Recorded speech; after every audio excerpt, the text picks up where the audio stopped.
So our third lesson today is etching. The collagraph prints went up. We took a flat surface and we added things to it to hold our imagery and give it texture. Etching is different because it goes down. We take a surface and we scratch or draw into it to add texture below the surface. It's my peanut butter and jelly sandwich. Now, etching traditionally is done with chemicals and metal and is probably a little tricky for us to do at home. So we are going to etch on foam. Now, foam you can get, it's hard to recycle. So you can usually find it in your to-go containers, in styrofoam plates, and we will literally create a few styrofoam plates right now. A birthday cake, a spiral, some musical notes and symbols.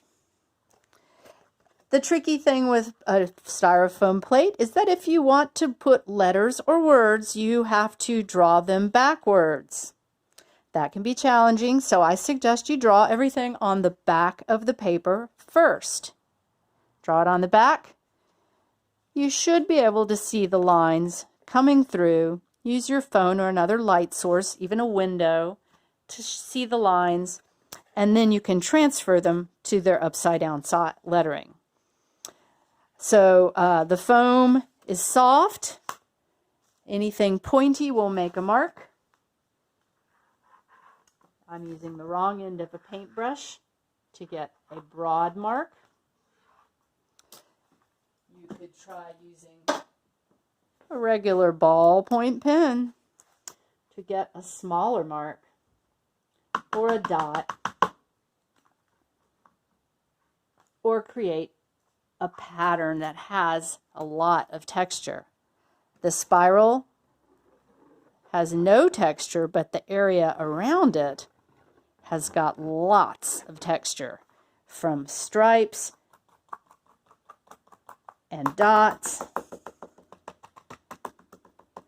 all kinds of patterns. Everything that all those textures will show up in my print. This is printed on a wet paper. This one's printed on a dry paper. What kind of paper do you think that was printed on? Extra dry.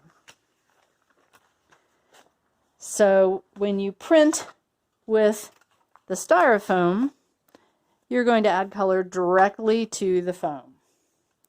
Once again, if you're going to use yellow, use the yellow marker first so your marker doesn't turn out to be green like mine.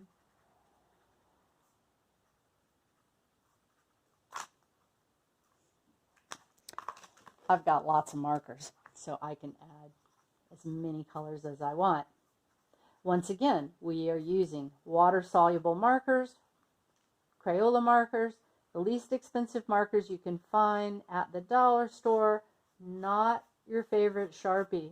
Save your Sharpie for another project. It won't work when you try to transfer the foam.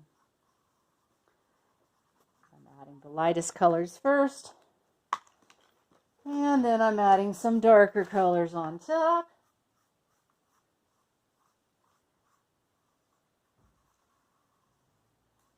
And I'm kind of following my design a little bit, staying within my pattern, but I don't have to.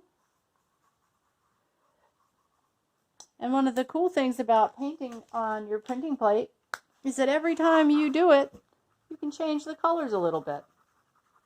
And if you're tired of working with the details, you can just go over the whole thing with one color. And the ink only sticks to the mountains. The valleys will stay white. And when you print it, they'll still be white and you'll see your design. You can be very detailed, or you can relax and be a little looser, more abstract. This is not time lapse. This is how fast I'm really adding my color. It's starting to look good.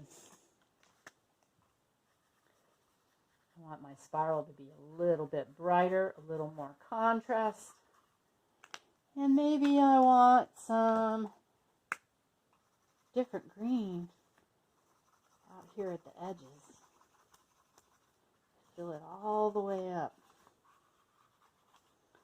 Now, if you've taken a lot of time drawing on your foam and you think that your markers are dried out, is that going to be a problem? No, not at all.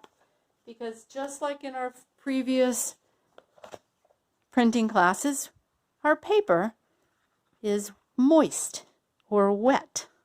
And we are going to use this damp paper to press down on top of our printing plate.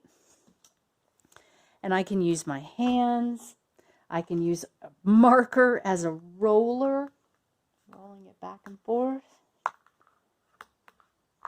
I could even use my thermos.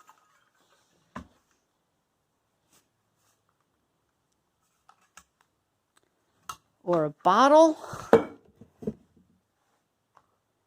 I might not use my rolling pin from the kitchen because next time I make pastry, it might be very colorful.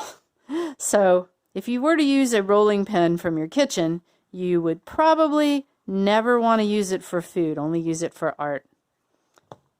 Looks pretty good. So I could change the colors. I can print it a different way if I liked. If I wanted to print numbers, I would print them or carve them into my plate backwards, so the print is forwards. And this is a cool way to get lots of details.